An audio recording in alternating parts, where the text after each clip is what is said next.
Hello everyone, अस्सलाम वालेकुम। Welcome back to my channel. कैसे हो आप सभी? आई होप कि आप सब बहुत अच्छे होंगे। तो फ्रेंड्स, अभी हो रहा है मॉर्निंग का टाइम। तो मेरी प्यारी सी यूट्यूब फैमिली को गुड मॉर्निंग। सुबह के करीब 11:30 बज रहे हैं और धूप देखिए माशाल्लाह से इतनी तेज़ निकली है ना, चमकती हुई, बहुत ही ज़बरदस्त। अच्छा, हमें घर में ना धूप बिल्कुल भी देखने को नहीं मिलती। धूप तो छोड़ो, धूप की परछाई भी नहीं मिलती। और घर से बाहर निकली तो देखो इतनी तेज़ धूप निकल रही है। तो जी जैसे कि 11:30 बज रहे हैं और मैंने ना अपने घर के मॉर्निंग के सभी काम जल्दी जल्दी से निपटा लिए थे 11 बजे ही। और बस जल्दी से रेडी शेडी हुई और आ गई हूँ मैं घर से बाहर। बहुत टाइम से सोच रही थी कि मैं अपना ये काम करूँ, लेकिन नहीं हो पा रहा था। घर से बाहर ना मैं कितना भी कोशिश कर लूँ कि मैं अकेली चली जाऊँ, लेकिन नहीं हो पाता। अच्छा, ये चीज़ मेरे अंदर आप अच्छी समझ लें या बुरी, जो है वो है। अच्छा, मैं बहुत सारी लेडीज़ों को देखती हूँ कि उन्हें ना किसी के साथ की ज़रूरत नहीं होती है, वो अकेले ही अपने घर के बाहर के जो काम होते हैं ना वो निपटा लेती हैं। तो इसमें मैं ये नहीं कहूँगी कि कोई बुराई है, बहुत अच्छी बात है। और अपने घर के काम हम नहीं निपटाएंगे तो फिर कौन निपटाएगा। और मेरे अंदर ये इतनी गंदी आदत है कि जब तक मेरे साथ में कोई एक बंदा ना हो तो मैं घर से बाहर नहीं जा सकती। एक तरह की मोहताजी है। मैं सच में बता रही हूँ कि मैं अपने हस्बैंड जी की मोहताज हूँ इस मामले में।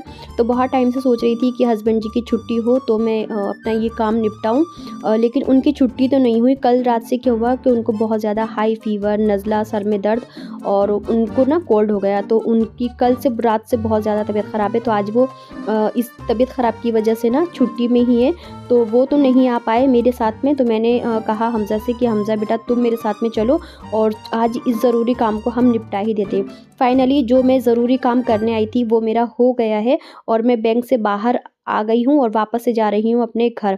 अच्छा, मैं अब बैंक में आई किस काम से थी? आप सोच रहे होंगे कि कहीं आपकी की यूट्यूब पेमेंट तो नहीं आई है। तो ऐसी तो खैर कोई बात नहीं है।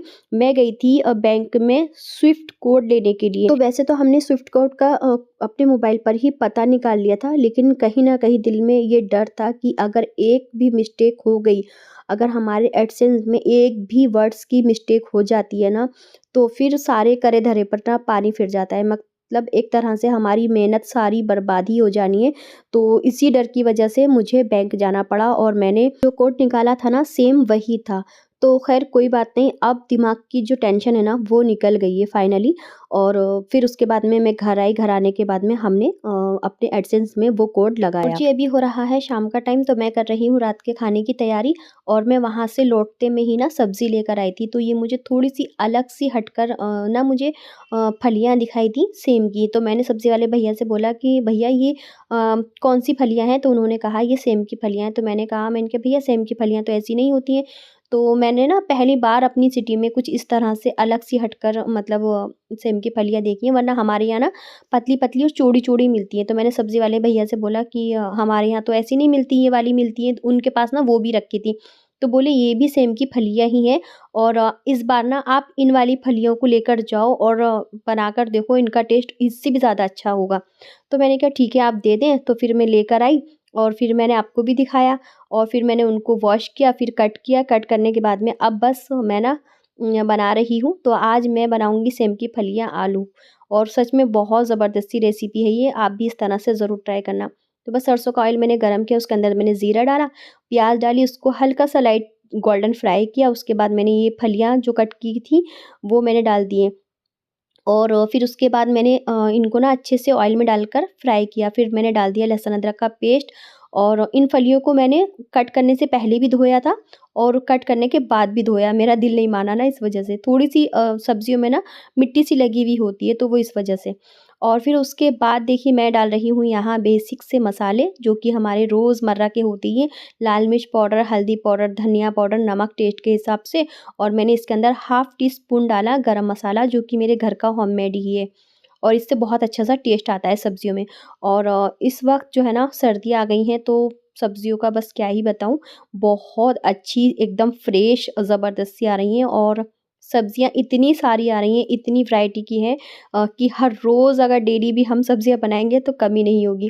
ख़ैर जी, यहाँ देखिए अच्छे से मैंने ना मसालों के साथ जो है फलियों को जो है अच्छे से भून लिया है, या ये कहें कि मैंने फलियों के साथ मसाले की अच्छे से भुनाई कर ली है, और अच्छे से इतने अच्छे से मैंने इनकी भुनाई की कि ऑयल सेपरेट हो गया और बिल्कुल भी इसके अंदर मॉइस्चर नहीं रहा, सॉरी। और फिर उसके बाद मैंने डाला इसके अंदर हरी मिर्च और टमाटर मैंने कट करके रखा हुआ था, वो डालने के बाद में मिक्स किया, फिर डाल दिए मैंने आलू, और आलू डालने के बाद में भी अच्छा सा मिक्स देंगे, और जो है फिर उसके अंदर डालेंगे पानी।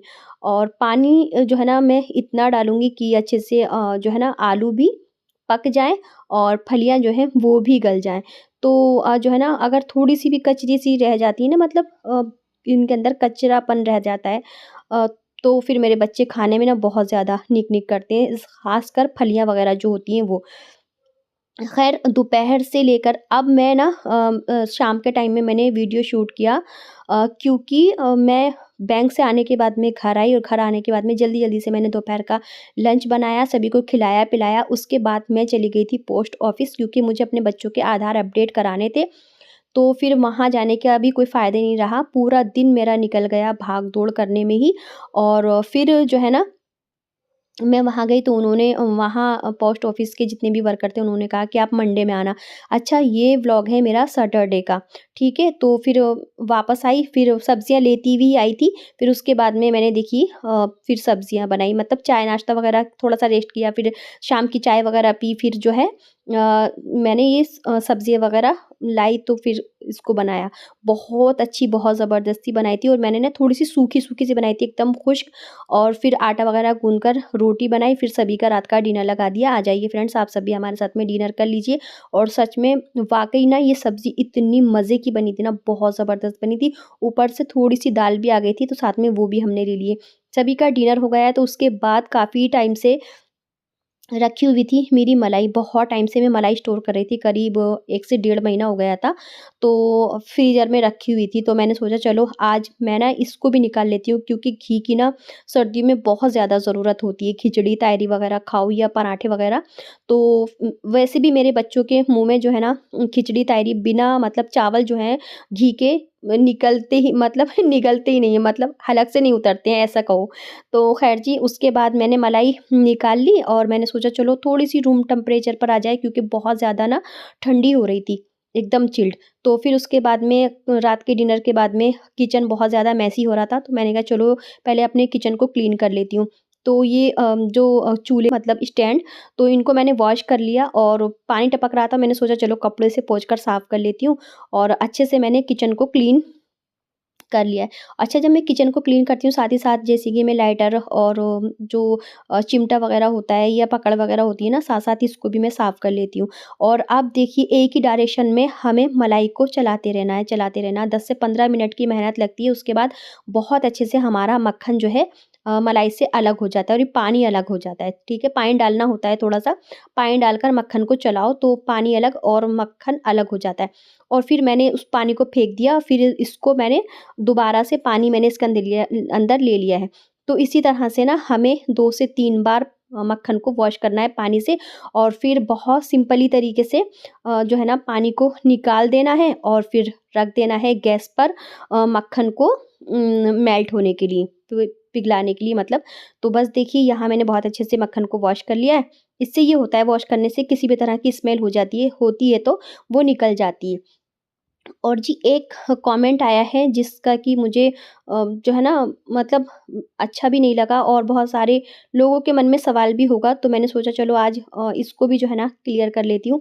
तो एक है, क्या नाम है इनका, तलत मसूद।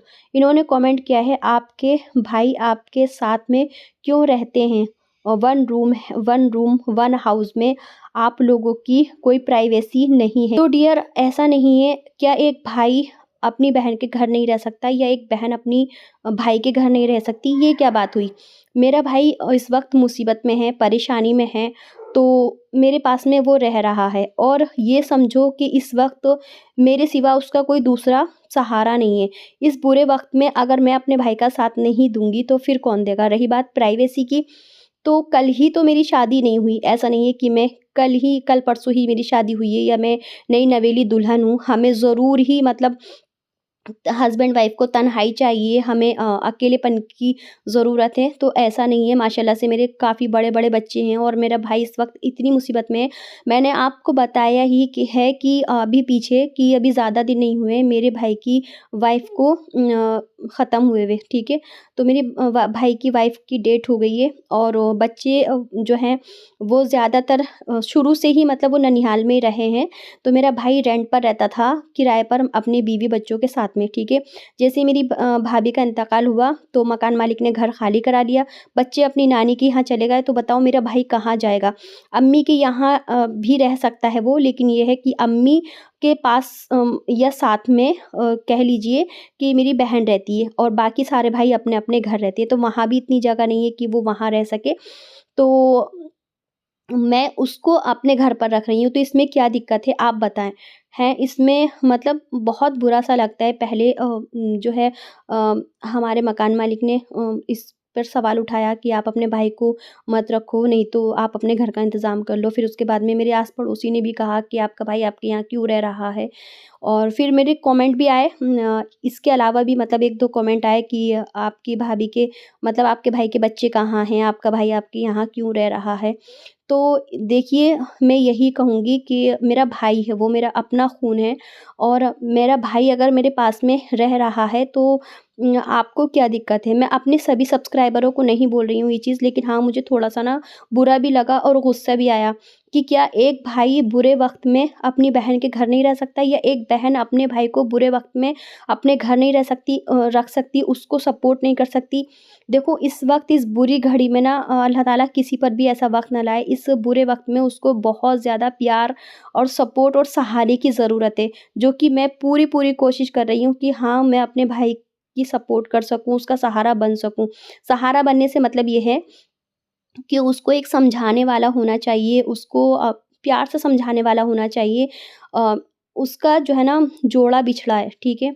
वो अकेला हो गया है, तन्हा हो गया है और अल्लाह ताला किसी को भी हस्बैंड वाइफ़ को एक-एक से जुदा ना करे, अलग ना करे, ये बहुत तकलीफ़ देने वाली बात होती है और मैं तो यही कहूँगी कि अल्लाह ताला सभी की जोड़ियों को बनाए रखे और बस प्लीज़ आप इस चीज़ को समझें और ऐसे नेगेटिव कमेंट ना किया करें, पॉज़िटिव सोचा करें और पॉज़िटिव ही कमेंट किया करें। बहुत ज़्यादा डिमोटिवेट हो जाती हूँ मैं ऐसे कमेंट जो है ना पढ़कर और फिर व्लॉग बनाने का भी जो है ना दिल नहीं चाहता है, बिल्कुल मन नहीं करता है कि हाँ, मैं कोई व्लॉग बनाऊँ और बहुत तकलीफ़ होती है, ठीक है?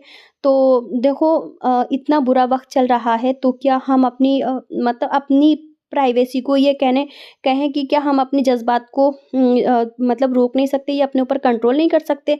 ज़रूरी है कि मेरा भाई रह रहा है तो मतलब हमें अलग ही रूम चाहिए मुझे मेरे हस्बैंड के लिए, हम साथ में भी रह सकते हैं। वैसे भी हमारे बच्चे माशाल्लाह काफ़ी बड़े हैं, तो क्या हमारे बच्चे नहीं रह रहे? तो क्या इसी तरह से मेरा भाई नहीं रह सकता? ये बात हकीकत है कि एक ही रूम है और एक रूम में मेरे भाई को सोने की दिक्कत होती है। लेकिन घर में जगह हो या ना हो, इंसान के ना दिल में जगह होनी चाहिए। तो मेरे दिल में अल्हम्दुलिल्लाह इतनी जगह है कि मेरा भाई आराम से रह सकता है जब तक वो इस मुश्किल से ना निकले या इस बुरे वक़्त से ना निकले तब तक। तो प्लीज़ आप सोचें समझें इस चीज़ को और आगे से ध्यान रखें। और यहाँ देखिए मीशो से मैंने शॉपिंग की थी अफ़ीफ़ा के लिए स्लीपर मँगवाए थे पहली बार, तो जो मँगवाए थे वो तो आए नहीं, मैंने ब्राउन कलर के मँगवाए थे, तो ये देखिए डार्क ग्रीन कलर के आए और ये पर्पल कलर के जो हैं ये ठीक हैं। ये व्लॉग मैं अपने भाई के पीछे से अपलोड कर रही हूँ, 3 दिन से वो घर पर नहीं है, बाहर गया हुआ है काम के लिए और मेरा भाई भी कमेंट पढ़ता है। सोचो अगर मेरा भाई ये कमेंट पढ़ेगा तो उसको कितनी तकलीफ़ होगी, अपने बुरे वक़्त का उसको एहसास होगा, तो प्लीज़ ऐसा ना किया करें, ठीक है? और मैं इस वीडियो को करूँगी अपने यहीं पर एंड। वीडियो थोड़ा-सा ही पसंद आया तो वीडियो को लाइक, चैनल को सब्सक्राइब करें।